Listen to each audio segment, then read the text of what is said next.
Welcome everyone to this webinar on democratic interferences, disinformation, propaganda, and hybrid threats. This is a project from CIDOB with the support of the US Consulate in Barcelona. We want to deal today with the effects, the impacts of disinformation in our societies. Disinformation is a key tool of the armory of hybrid threats. We've seen these days a lot related with the war in Ukraine. Disinformation generates instability, erodes democracy, creates political polarization, harms the social coexistence in our societies. So we want to deal today with the social, the political, the security aspects of disinformation as a hybrid threat. And for that, we have three excellent panelists joining us today online. We will have today Katarína Klingová. She is from GLOBSEC, the Policy Institute in Bratislava. Welcome. Thank you very much for joining us, Katarína. We will also have Juan Luis Manfredi. He's visiting professor in Georgetown University and for a long time researching on disinformation. Thank you also for joining us from the other side of the Atlantic. And then finally, we have Martin Riedl, also representing University of Texas at Austin. They have also been working, they have a very good lab on the effects of disinformation in journalism, in freedom of speech, the role of the technological platform. So I think that we have three different aspects to deal today with that. So thank you all for being here. And let's start if you want to. I would like to have your first impressions very shortly on what are the impacts of disinformation. And I would like maybe with Juan Luis Manfredi, start with the political aspects, how disinformation is really having an impact on the political debate, but also on diplomacy. What is your point on that? Thank you very much, Carmen, for joining me today in this seminar, and congratulations for the organization. I think that democracy, disinformation, and the problems on what is happening in society is one of the most relevant issues currently in social science. I think journalists, the military, policymakers, we need to pay attention to this problem. So what are my three starting points to discuss what is the impact of disinformation in international politics and diplomacy? The first one is the problem of trust. So it's very difficult to build up in international organizations, diplomacy, to have any type of relations if we don't trust each other. In my view, the problem of the current disorder is that it's very difficult to have a clear view on what is truth, what is not. We are mixing emotions with rational aspects. We are mixing facts and opinion, and it's very, very difficult to have a good conversation on public policies, a good conversation on what type of country we want to be in the future, or even to have a good conversations between generations. So my second question here right now is the problem of free speech. So right now, my current research is about how free speech is going to be securitized. It means that it doesn't matter too much if you follow or not the roles of the journalists, because many countries are signaling journalists as a threat for their internal order. So if you decide that journalist is part of the problem, probably it's very difficult to have journalists foreign correspondents and foreign journalists in any country trying to inform and to help us to have a very good view of the world. This weakening journalists is a great problem in countries where democracy is not clear or democracy is still in process. I'm thinking right now in how journalists is dealing with these problems in Latin America, with a lot of interferences coming from Russia and China. And finally, let me have a final point, which is let's not discuss too much about the name of the problem, because there's a lot of readings about Asimov, Machiavelli, connectivity wars, asymmetric warfare. I don't know very well which are the difference. My point is very clear. My definition will be something like that. We are living in a situation where the actors are trying to impact the social lives or social lives, which is a mix of hybrid and real life.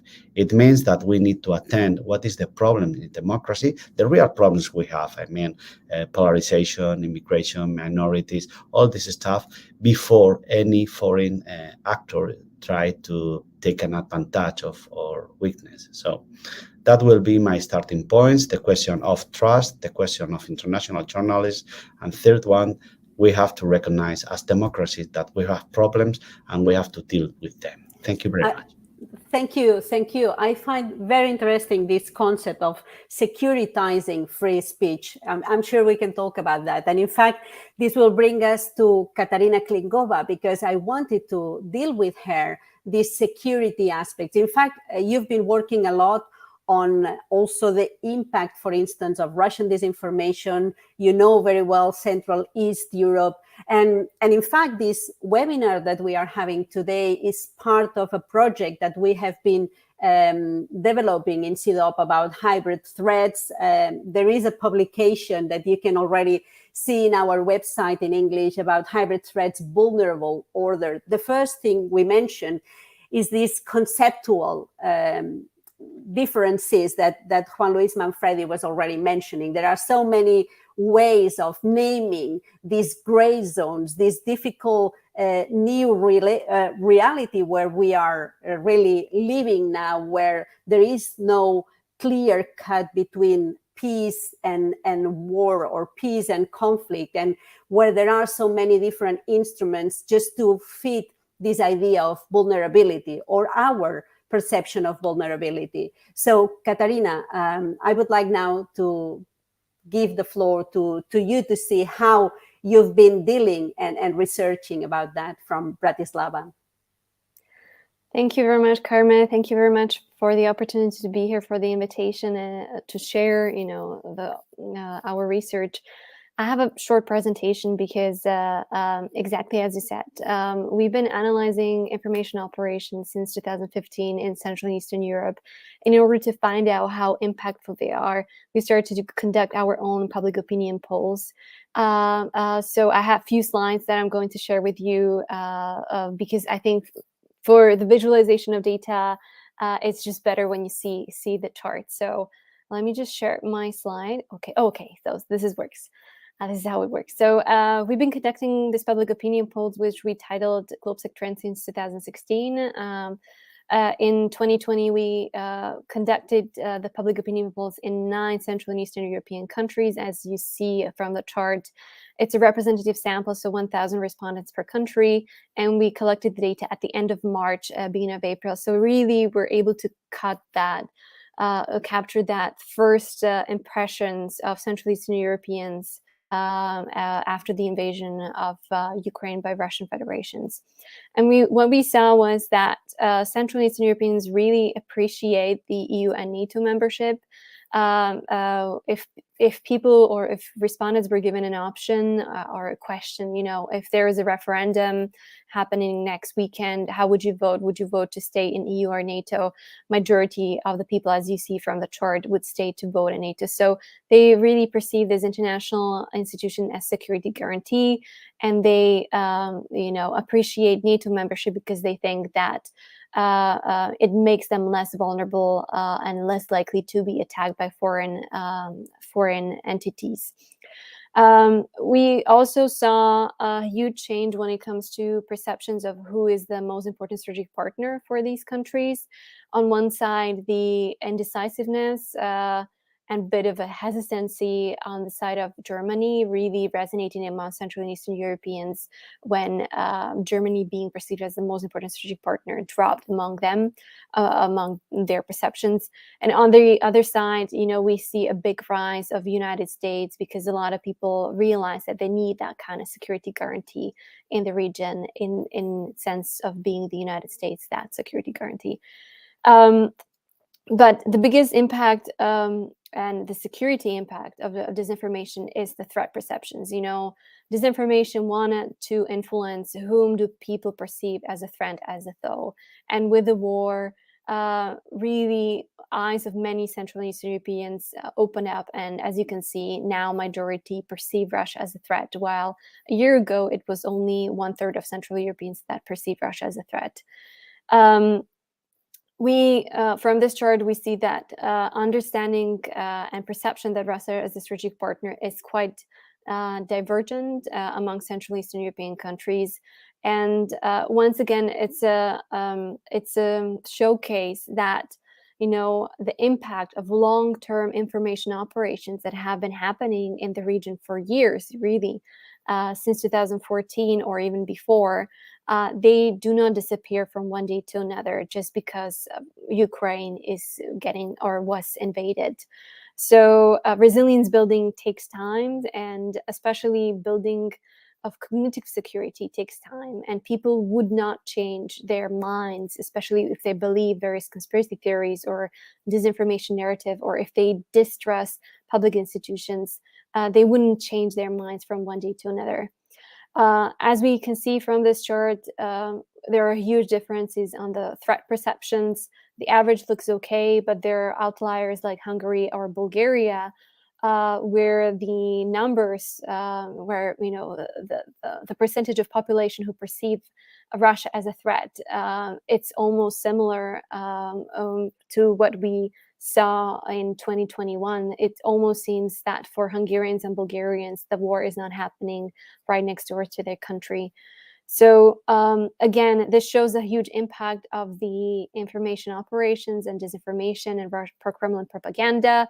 Another sign of this impact we see on this chart, where when we look at the blue, let's say, part of the chart, majority of the respondents in most of the countries really think that it was Russia invading the Ukraine who caused or responsible for the war. But at the same time, you know, we see that in some countries from 30 to 40% of population believe various pro-Kremlin propaganda. And that is the impact of disinformation on our security.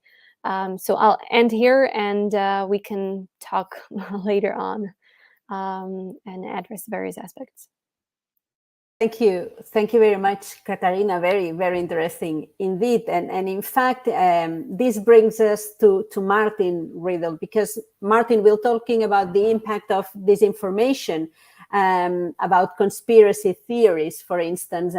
But this idea of vulnerability, the way disinformation can penetrate in our societies, has had the grant of technology. I mean, social networks, technological platforms have been key in the impact disinformation can have nowadays, because propaganda has existed forever. But of course, the way they can impact now, the way they can have an influence in our societies, this has probably changed and accelerate in a different way in the last years. And this is what you are researching. So I would like to ask you about this societal impact of disinformation and of social platforms impacting in the public debate and in public opinions. Martin.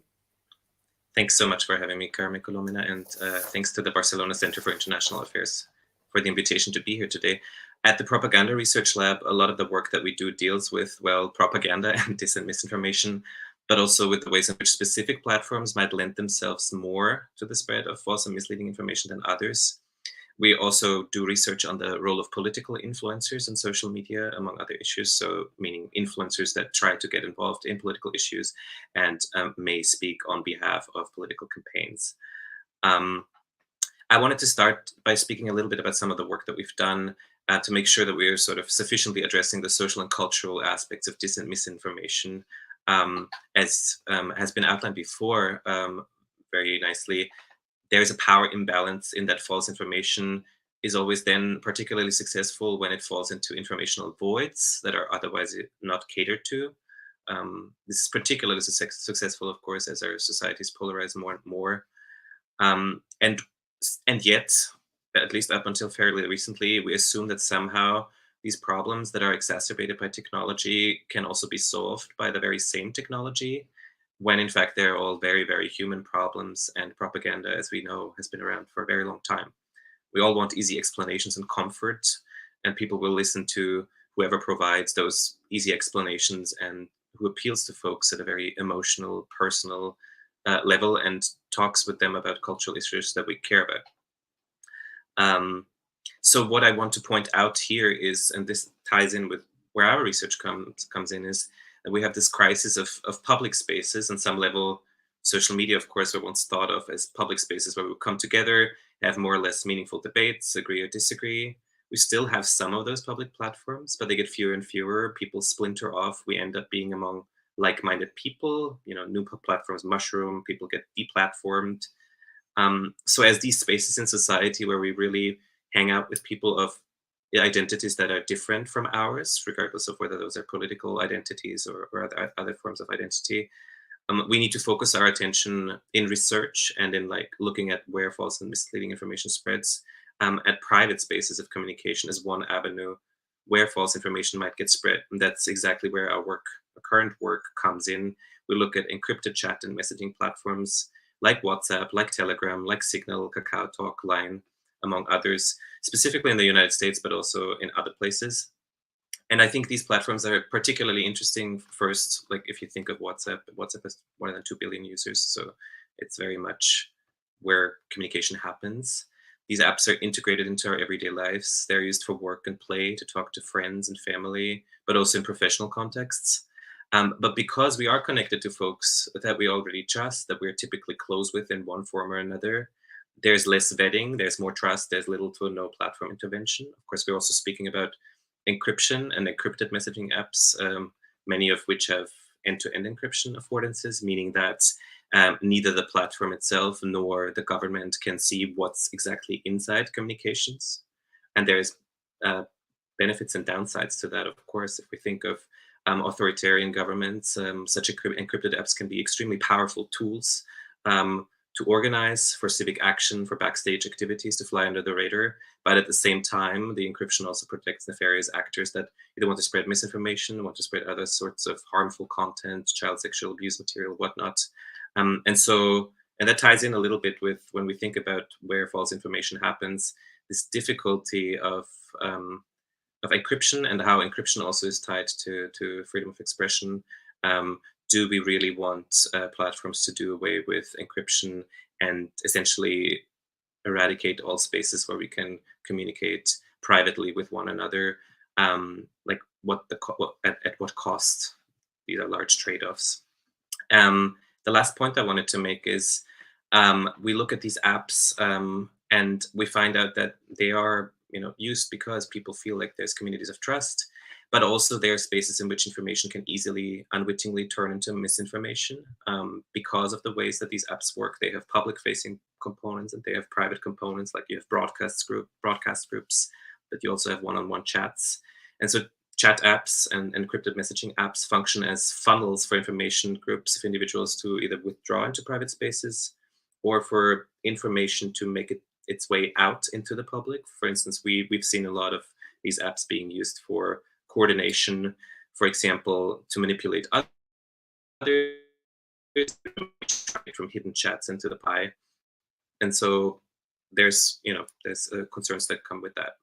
And the ways in which, of course, we forward information. We know that WhatsApp has gradually limited the amount of times that information can get forwarded, squarely because this virality that is hidden from the public eye.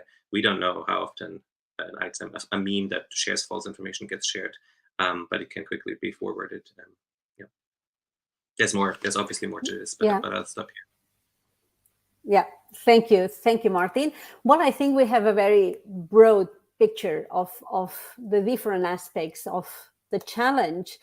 The question now, and I would like also for you to exchange your own views now and to engage in a sort of dialogue among you, but also having in mind to discuss how can we build resilience then after that we explain what's the situation now. How can we overcome this new reality? That's my first question, and I will put some points also to add in this discussion about how we find a response, an official and a societal answer to this challenge. The first is, I think it's important to keep in mind that that normally disinformation, polarization is building, or it doesn't build from a void. Well, you were talking about these informational voids, Martin, and it's true, but most of the time they are also using pre-existing vulnerabilities. So that's one of the aspects that it's important to deal with,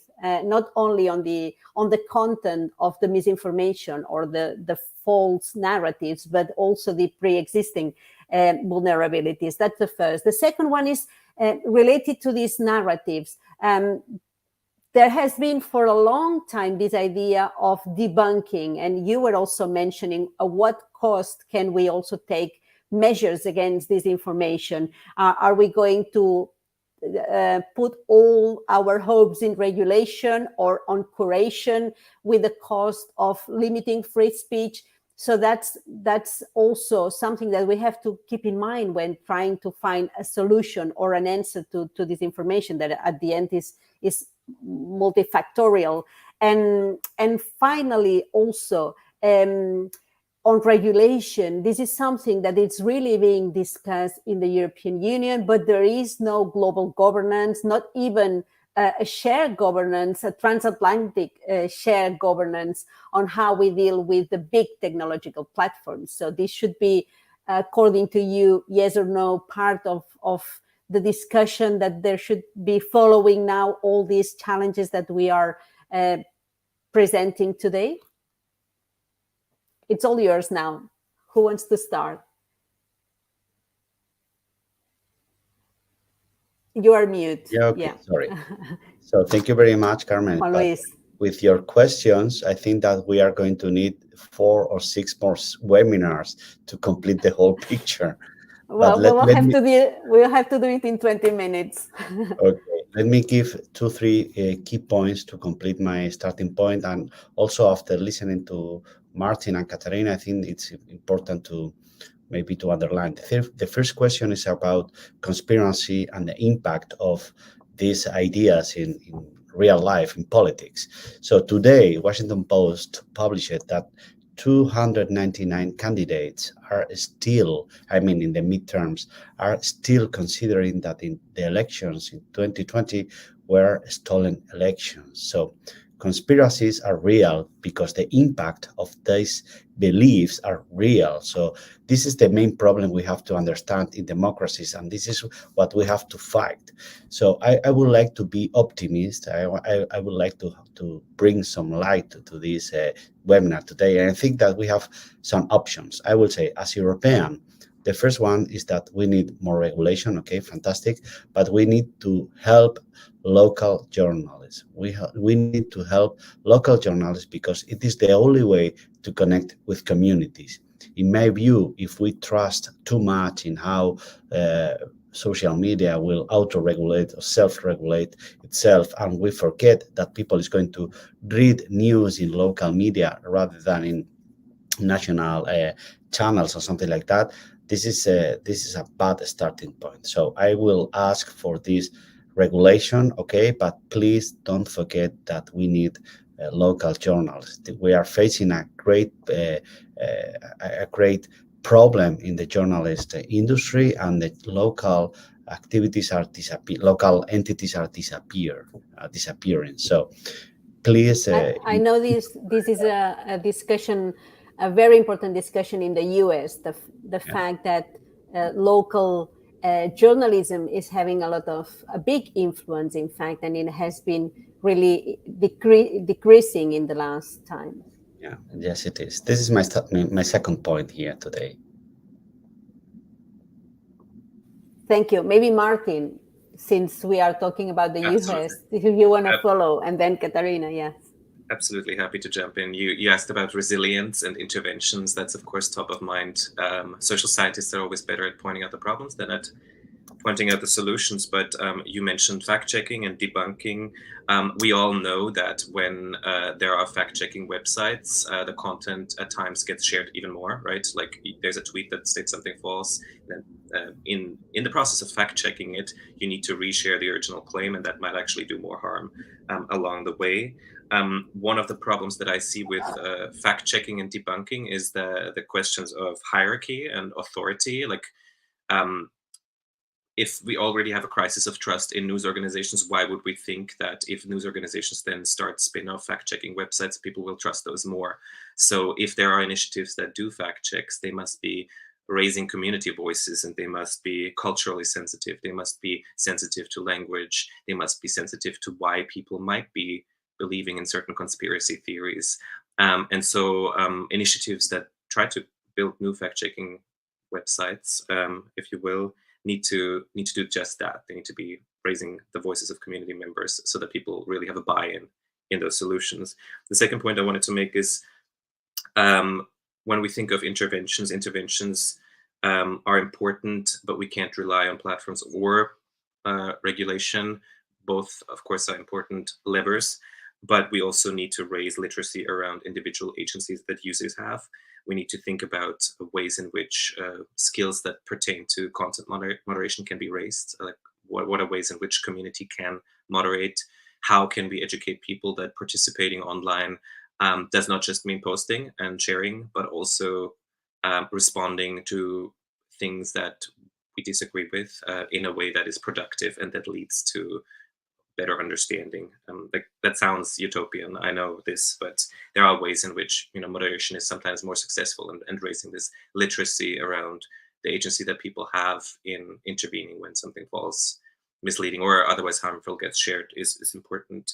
And the third lever, the lever of regulation, absolutely. I think these are very challenging and difficult times to even know the latest drafts of the laws that are popping up on both sides of the Atlantic. But for a very long time, we've sort of had this laissez-faire approach where platforms could do whatever they want. And now I think this is a good development that we are having a conversation about the individual harms that people suffer, and often the most disenfranchised suffer the biggest harms because platforms just catapult those harms to the fore. And so finding regulatory approaches that do not do away with freedom of expression, but at the same time prioritize addressing individual harms are what we need to put our eyes on. Mm-hmm. Thank you, Martin. Before passing the floor to Katarína, just let me remind you that for those who are following this discussion live, you can really put or write your questions or your comments in the chat, because we will take this into account if you want to also join the discussion and the conversation that we are having with the experts. So, Katarína, all yours. Thank you, Carme. And not to repeat what my fellow speakers have said, I would just follow up with other suggestions. But before that, I would like to say that all these measures, all these resilience building policies really need to go hand in hand. It's not one thing that needs to be pushed forward, but it needs to be this set of policies that needs to be adopted at the same time. But definitely educational reforms need to be in place, like lifelong programs for elderly, but also building digital skills for elderly is very important, because we have huge amount of older people that create accounts on social media, and they do not understand how social media work, that they are getting into information bubbles, that they are being swayed by algorithms and disinformation, etc. So this is something that is very, very important. Building critical thinking, building digital skills among every age is super important. We need to build strategic foresight, and we need to have good situational awareness in sense of what are the future threats, but also understanding what are the information operations, or what are the potential narratives that could be used in various disinformation or propaganda or information operations to further polarize our society. We need to have good situational awareness about knowing where our vulnerabilities. This is something that you, Carmen, said, but also Juan Luis, we need to understand our own gaps, vulnerabilities of our democratic society and try to patch those gaps. We need to educate political representatives and require from them not to use they themselves disinformation. You know, we need to pressure them to not to use various malign tactics in order to build their political careers. And this is something very important, because when we started to do the research, we found out, you know, like in 2014, 2015, yes, indeed, a lot of malign information, harmful content, or foreign malign influence was coming from the East into Central and Eastern Europe. But in the past 3 years, we really see more and more domestic actors, domestic political leaders taking over such narratives and further polarizing themselves, our societies, and undermining democratic processes or public institutions they themselves are, for example, part of. So this is a huge element that we need to work on. Yeah, it plays a huge aspect when it comes to elections, especially when we have representatives that label anything that they do not like as fake news or something that, or somebody that is basically lying. Another important element is strategic communication. Because as Martin said, you know, fact-checking can be a bit tricky. Fact-checking is also retrospective, so we're also always reacting on something. But if you have good strategic communication of public institutions, if people know, you know, what are the principles, values your society is built upon, if they have information and understand what are driving principles of particular reforms, why certain things are being adopted, they are not living in that information void, and they're less easy manipulated. Oftentimes we see that particular narratives are resonating, are becoming viral just because of no public institutions are addressing them. And it is the disinformation entities, actors, websites that are talking about that. And people stumble upon this information, this malign content, just by Googling stuff and trying to be proactive and find information about these things. So good strategic communication of public institutions, of public representative, is a key and very easy and cheap element of building societal resilience. And another important element is demonetization of disinformation. A lot of people are earning a lot of money, making billions or millions, depending on how big of an actor you are, just because they spread malign content, just because they retweet or repost some disinformation hoaxes that was already published by somebody else, and they just repost it. And this is something that we've seen and we've been observing for years.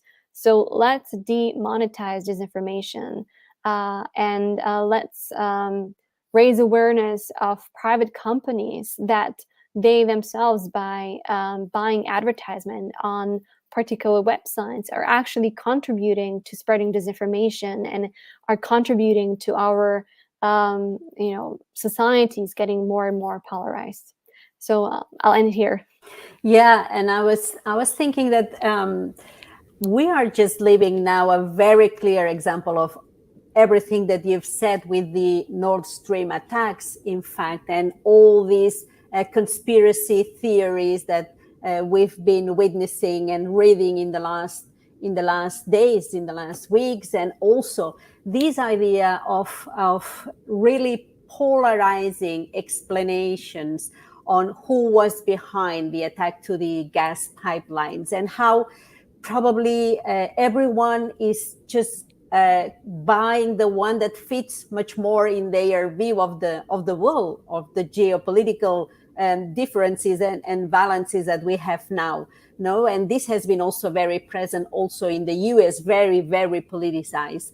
And this leads also with the second point that Katarína was also mentioning, and you, Juan Luis, and Martin, this idea of the political responsibility when dealing with disinformation. And there were very interesting reports of Reuters Institute from Oxford University during the pandemics, just showing the impact of disinformation when it was retweeted from top to down. So the impact of disinformative content that normally maybe was produced from bottom up, it had a much bigger impact. It was really retweeted when it was in the hands or in the mobile phone of political figures or influencers or public figures. So there is really a responsibility when dealing with disinformation, when dealing on how are we going to spread certain narratives. That's one of the points that you were mentioning, which is very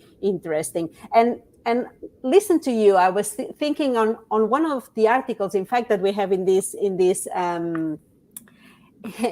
publication that we just presented in CIDOB about hybrid threats. There is an article of a US expert, in fact, saying that what we have realized maybe is that the deliberative tempos of democracies are too slow when dealing with this disruptive acceleration of innovative or innovation of technology, in fact.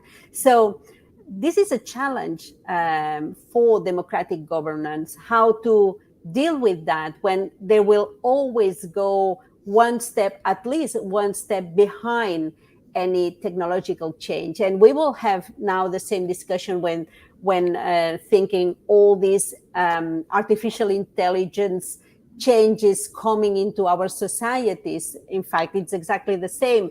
How are we going to put some kind of a normative framework to that? That would be for me a very interesting, at least point to follow in the next years. Yeah. Let me, Carme, let me complete some of the ideas of Katarína, because listening to her, I was thinking about how big great powers like Russia and China are trying to become or becoming themselves norms entrepreneurs. It means that they are using that international law, the regulation we are mentioning here, in order to create a sense of, hey, this is international law and we have to protect it. So what's my point? That sometimes the problem with disinformation is that you can accuse, as Katarína mentioned it very well, you can signal who is doing disinformation. I mean, national security is a very strange idea, because what is national security? It is a performative decision. If you mention that this or that act or this resource is under the national security protection, then everything is underprotected. I mean, you mentioned Nord Stream. We don't know what happened, probably because there's no journalists there. We don't know what is happening in Shanghai during the COVID-0 policy, because most of the journalists has been expelled. So we don't have access to alternative sources. We don't have access to dissidents in China and Russia. So it's very, very, very difficult to have a good conversation, because if I say if everything is under this national security umbrella, then it's almost impossible to have a conversation.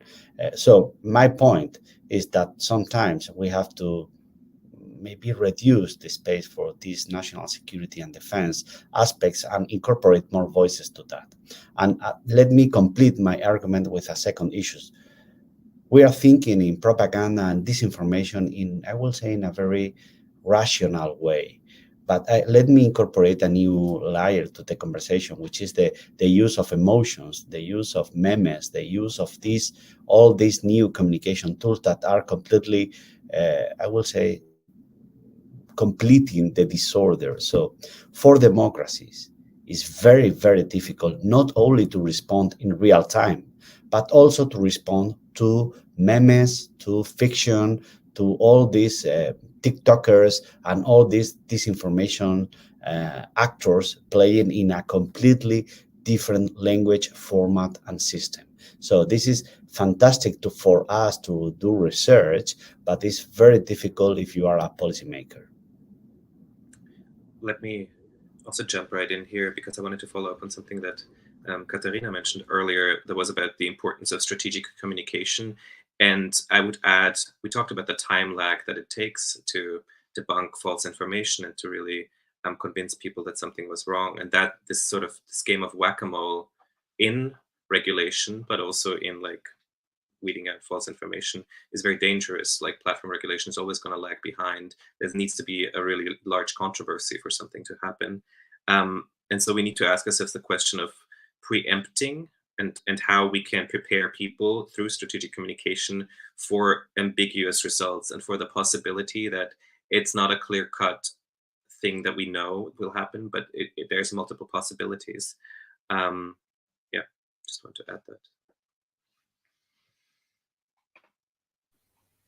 Maybe to follow up on what Juan Luis, but also Martin said, about the preemptive actions, I think it's possible to build resilience or build cognitive security by certain policies. But once again, you need that kind of political will to eventually invest in things that might or might not happen. You need to have strategic foresight. You need to have departments, dedicated departments that eventually think about possible future threats and develops various scenarios. And this is unfortunately something that we do not see in many countries being the case.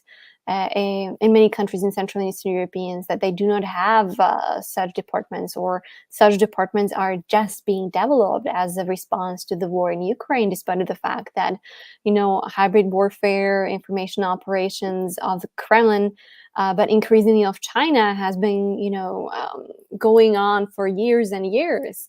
One can say that after the end of the Cold War, the Kremlin never stopped. We just became a bit naive that, democracy won and everything is it's okay.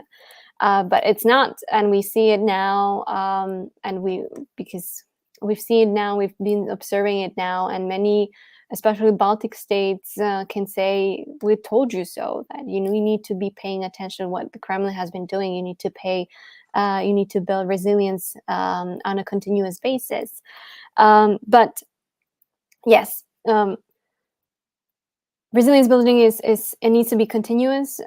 We see that it works in some of the countries, especially in the Baltics or Scandinavian countries. Swedes, they just reestablished a Swedish Psychological Defense Agency, something that the agency, was very much active during the Cold War. In 90s, they took it down, and once again they reestablished it in the beginning of this year. They have a civil contingency agency that on a regular basis produces various manuals for citizens on how to act in case of crises, in case of, floods, terrorist attacks, but also in case of nuclear attacks. And this is something that is being done on a regular basis. Things are being tested out. Things are being regularly updated. So this is something which is a bit unique because we don't observe it in Central and Eastern Europe, but we see it that there are countries that have this long-term strategic foresight, and we just need to get inspired. We need to prepare ourselves for the worst scenarios. And we cannot really rely that nothing will happen, because we see that things are happening and things can change drastically from one day to another, as it happened in February. So yeah, we just need to have that political will, and we need to have that political push to eventually realize that it's not just about the talk, but we need to really invest in building capacities and invest in developing personal capacities that are going to drive that resilience building. But you're talking a lot about China and Russia, and certainly there is all these new digital geopolitical order, but it goes even beyond Russia and China, in fact, because what it proves, disinformation, is that it's a very cheap tool, in fact, to influence. And there are no geographical limits when dealing with manipulation attempts. In recent years, Twitter and Facebook reports on that have at least listed 7 different countries: China, India, Iran, Pakistan, Russia, Saudi Arabia, Venezuela. There are so many who are using the platforms to conduct these foreign influence campaigns, in fact, and with the capacity to just reach global audiences. So what we are really dealing with is with the end of the traditional hegemonies of power. And this is one of the problems, in fact, that the US and the European Union has now when they have to deal with disinformation, when they have to deal with this strategic communication that Katarína was mentioning, the need and the challenge to put your own narratives out there in a clash with all these other narratives, that what they are really doing in the last years is succeeding a little bit in eroding your capacity, the US, the Western capacity to really shape the global narratives of what was happening. And this is a new reality. And this is really a change on traditional hegemonies, that it won't go backwards. So it will stay at least how it is now, probably. I don't know if you agree or disagree with that. No, just to jump in, I completely agree with you, and definitely it's not just about Russia and China. There are many, I mean, you named them out. But as I said in the beginning, it's also about the domestic actors. So within the European Union, for example, there is Hungary that spreads a lot of disinformation about the European Union itself. You know, they are members of the European Parliament, European Union. There are lots of far extremists or left, far right, far left extremists that spread a lot of disinformation and spread polarizing narratives. So it's both internal and external actors that are using disinformation and propaganda to further polarize our society and create information chaos and undermine democratic processes of our democratic societies. Sorry, let me complete the idea with some data coming from Russia and Latin America. So sometimes, as Carmen said, that we have a problem of influence. We have a problem considering the Western, whatever it means. Sometimes it means the US and Europe, and that's all. So, but Russia today has about 4 million subscribers in Latin America and about 20 million subscribers in Facebook. It means a lot of influence. And probably the question here, considering now China, is that they do understand very well that public diplomacy, disinformation, propaganda are part of the statecraft.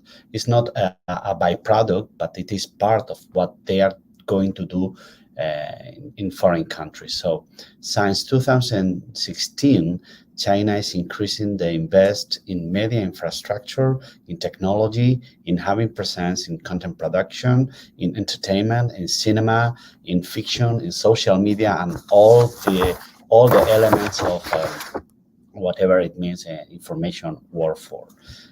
Considering Xinhua and China news services, they have more than 230 foreign correspondents. Please check this with the BBC, which is going to cut more than 380 posts in the coming year. So Russia and China understand very well that we are in a new world where information is an asset, and it means that you need to put their resources in order to create these strategic narratives. And we, I mean, European Union, the UK and the US are considering this only in terms of public diplomacy. Let's try to be a nice country and let's produce more culture. But hey, if we forget information, if we forget content, free content providers like YouTube and so on, probably we are going to make a huge mistake in the coming years.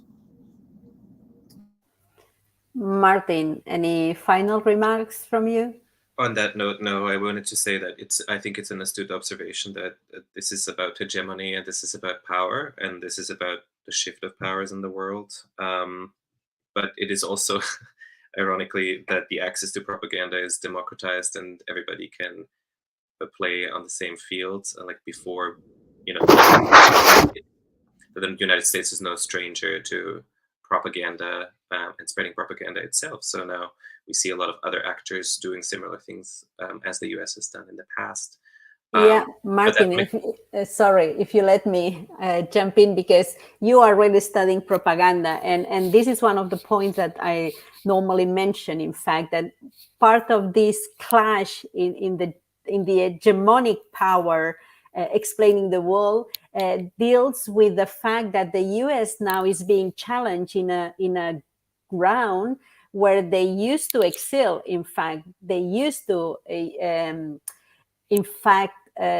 apply these methods of propaganda sometimes also to build their hegemonic power, isn't it? Yes, yeah. If I, it only later, like I was watching Animal Farm, this comic movie as a child, and it was odd to me at the time, but only later did I find out as an adult that it was propaganda talking about the evils of communism. So yeah, like you said, the US is no stranger to this statecraft, as Juan Luis has it called before. But now it's a matter of who has the most compelling story and who's the winner in convincing other folks of their ideas. And this is what Juan Luis was saying, that we have to take into account emotions with that. In fact, that would be the final idea. In fact, that we are talking about geopolitics, but those geopolitics are building in a communication environment that is fed with emotions, and this is certainly having an impact. Well, we've been almost an hour discussing the matter. As Juan Luis mentioned, maybe we would need 3 different webinars to just touch everything a little bit more in depth. But anyway, it was great for me having you here. Katarína Klingová from GLOBSEC Policy Institute from Bratislava, Juan Luis Manfredi, Georgetown University, he's in New York. And then we have Martin Riedl representing the University of Texas at Austin, but we know that he's in DC. So, and I'm saying hello to everyone from Barcelona. So we are all mixed around Europe and in the US. Anyway, thank you very much for taking your time to join this discussion on democratic interferences, disinformation, propaganda, and hybrid threats. And I think it was very important just to stress this idea on how disinformation provides this fertile ground for influence, and what is the challenges governments, but also as societies, when trying to deal and finding a way to answer to this challenge. So thank you for bringing your ideas, and it was a pleasure. So thank you very much to everyone who was watching or who will watch this video later on. Thank you for joining CIDOB and this webinar. So have a nice day to all of you, and goodbye. Bye.